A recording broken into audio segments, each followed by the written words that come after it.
Durante los últimos años, los abogados nos hemos percatado del gran rezago judicial que existe en los tribunales de la Ciudad de México. Y es que este problema realmente no es menor. Si bien es cierto y tenemos en cuenta la emergencia sanitaria, ha venido a hacer mucho más evidente precisamente ese rezago. Y es que durante los últimos 2 años realmente no se ha tenido un trabajo constante al interior de los propios juzgados. Esto lo que ha generado es que tanto el rezago judicial que ya se tenía de hace algunos cuantos años previos a la emergencia sanitaria se hiciera todavía mucho más grande e incluso tuviéramos al día de hoy un desorden que ha concluido o que ha llegado hasta el momento a los evidentes plantones que se han generado por parte de los colegas de profesión. Y es que este problema, como te decía, tiene bastantes antecedentes en el ámbito procesal y no solamente de algunos años, me atrevería yo a decir de algunas décadas. Por ejemplo, si nosotros somos un poco ciertos en cuanto a los problemas que se han dado y somos francos, desde el punto en el cual nosotros tenemos la admisión de una promoción, sabemos que lo que nos sigue en ese momento en el ámbito civil o mercantil es la notificación y sabemos que de entrada este tipo de actividad es un calvario.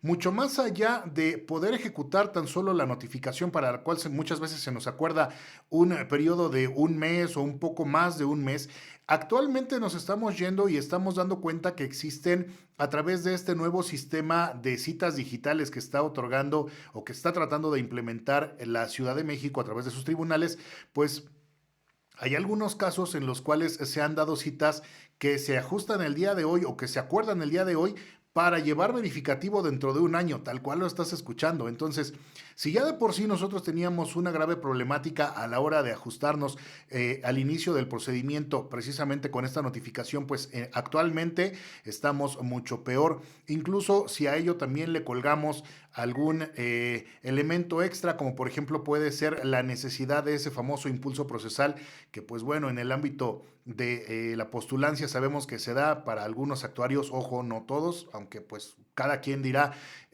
su propia experiencia según los asuntos que haya llevado. Pero déjame decirte que este rezago precisamente que estamos comentando, que viene de hace algunos años, no solamente es por la cuestión del sistema de citas, sino también por la corrupción que se da dentro de los tribunales. Y es que si somos ciertos en esto, si somos puntuales, tenemos que hablar acerca de las famosas prácticas dilatorias que en ningún momento llegan a ser evitadas por los tribunales. ¿A qué me refiero con prácticas dilatorias? A todas aquellas prácticas que tienen como objetivo el mantener el proceso disperso del objeto que tiene que resolverse. Y entonces podemos encontrarnos con algunos asuntos que incluso han llegado a trascender de una generación a otra e incluso los problemas legales siguen ahí. Entonces, hay una gran problemática y repito, no solamente es por el sistema de citas, sino que además a esto nosotros le tenemos que sumar que el derecho en México es un sistema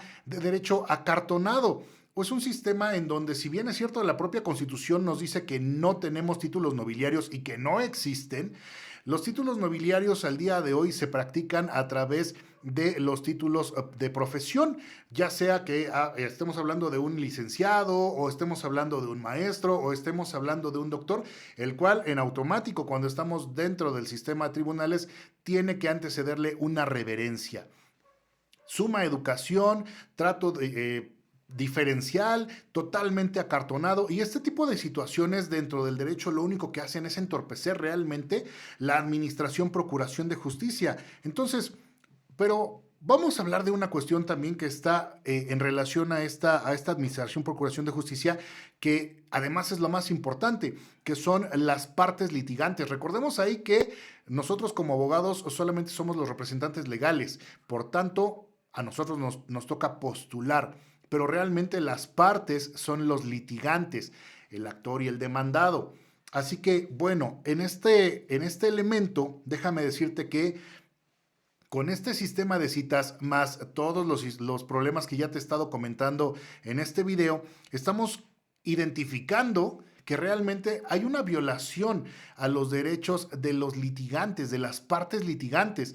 ¿Por qué? Porque el artículo 17 constitucional establece que se entenderá la justicia pronta y expedita. Y además déjame decirte en ese sentido que La justicia en México, uno, ni es pronta ni es expedita. Y si nos toca hablar de procuración y administración de justicia, también estamos en un punto bastante álgido, pero vamos por partes. Cuando nosotros hablamos acerca de la justicia, si lo queremos ver desde un punto muy romántico, es dar a cada quien lo suyo, nos lo decían por allá en las clases de derecho romano. Sin embargo, esta parte de justicia en donde toca equilibrar a las partes en un sentido positivo para la restitución del bien y en un sentido negativo para cumplimentar esa obligación y obligar al sujeto a que repare, en su caso, por ejemplo, en materia penal, el daño, pues entonces estamos hablando de que esa justicia realmente no se está aplicando porque además viene junto con esta determinación del 17 constitucional de la Administración Procuración de Justicia pronta y expedita.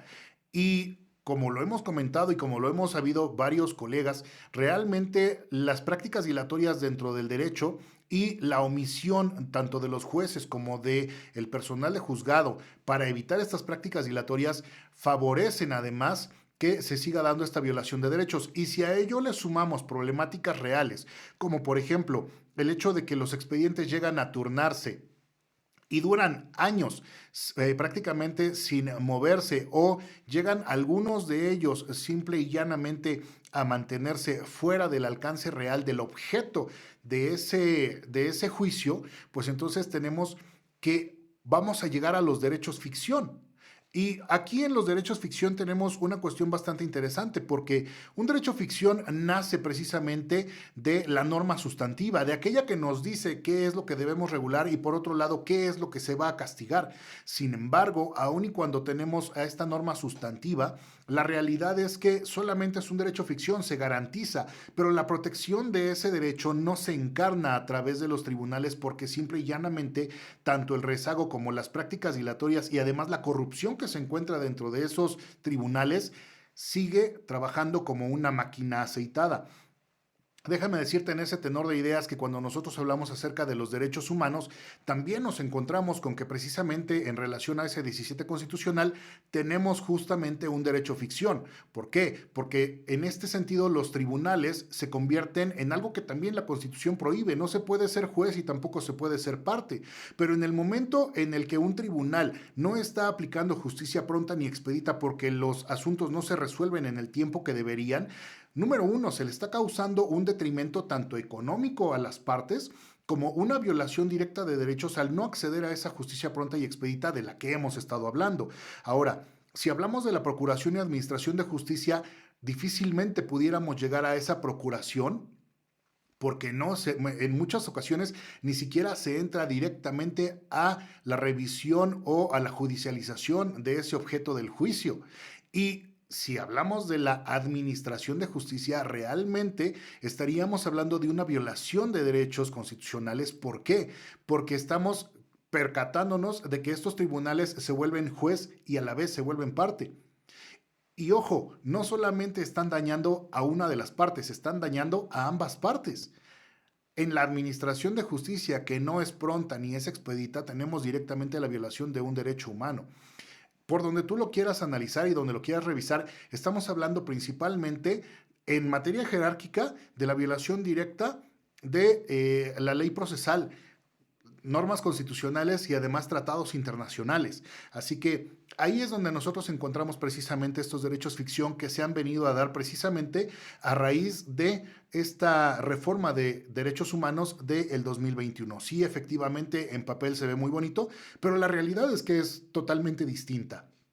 Ahora, si nosotros analizamos estos derechos ficción en cuanto al proceso, también vamos a encontrar algunas cuestiones interesantes, porque si mi derecho me dice que voy a tener una protección garantizada por el artículo 17 constitucional y resulta que en el proceso el tribunal no está abocándose a hacerlo, entonces estamos hablando ya no de una práctica corrupta, sino de una práctica dilatoria que además está generando un daño a ambas partes.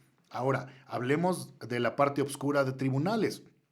Sabemos que existen las prácticas corruptas. ¿A qué me refiero con las prácticas corruptas? Pues principalmente a dos cuestiones. Número uno, Sabemos que dentro de tribunales existe la posibilidad de llegar a la venta o incluso a la heredad de las plazas, aunque haya muchos servidores públicos que nieguen esto y aunque nosotros pensemos que solamente se da en materia política, en el ámbito político, la realidad es que no es así. En el ámbito de la administración, procuración de justicia también se da.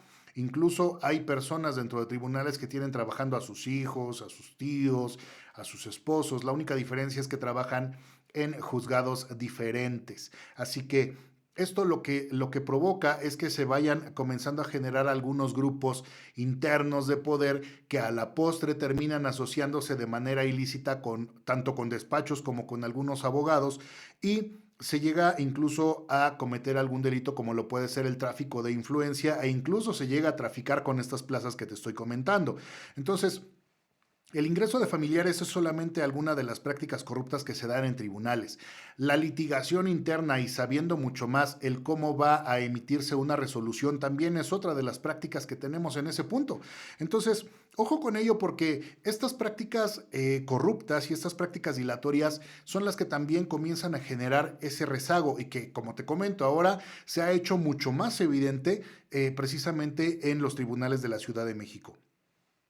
Litigar de manera amañada dentro de los tribunales es, tiene verificativo de un delito, que ya lo dijimos, es tráfico de influencia y bueno, analizando el caso en particular, tendríamos que revisar cuáles conductas son las que se están tipificando en materia penal. Así que bueno, creo que una de las maneras necesarias para poder evitar todo este tipo de prácticas, número uno es hacer una limpieza de fondo, sí, pero además tendríamos que estabilizar este sistema de práctica judicial a través incluso de la colegiación.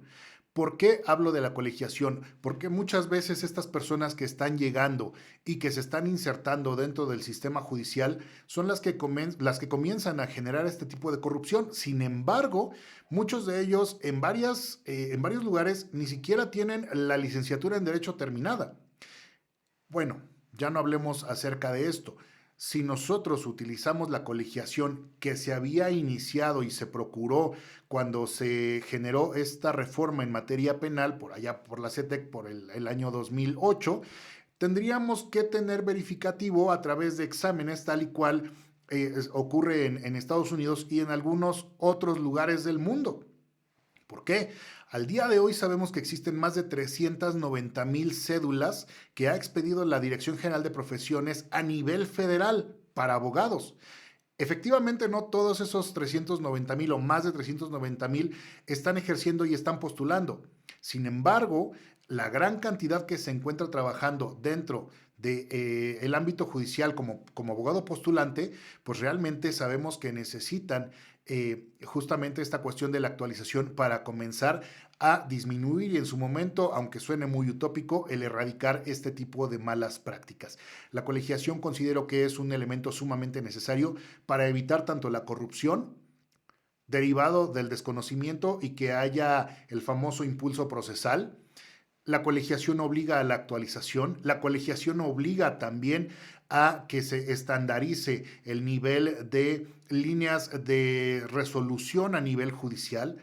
Evidentemente esa actualización de conocimiento se tendrá que dar y por tanto un mejor sistema de aplicación de derechos y evitemos en la medida de lo posible que se sigan dando este tipo de malas prácticas, evitemos el rezago y pues bueno, en este momento lo único que nos queda es esperar cuáles son las opciones que nos estará otorgando el Poder Judicial de la Ciudad de México al problema justamente de la emisión de las citas, porque hay que recordarles de nueva cuenta que están cometiendo una violación no solamente en el ámbito procesal y de garantías constitucionales, sino además en cuanto a los derechos humanos, al convertirse en juez y en parte y violentar los derechos a una justicia pronta, expedita y a un procedimiento de carácter equitativo a ambas partes. Espero que esta información te sirva, espero que puedas compartirla. Soy Cristian Canales y nos vemos la próxima.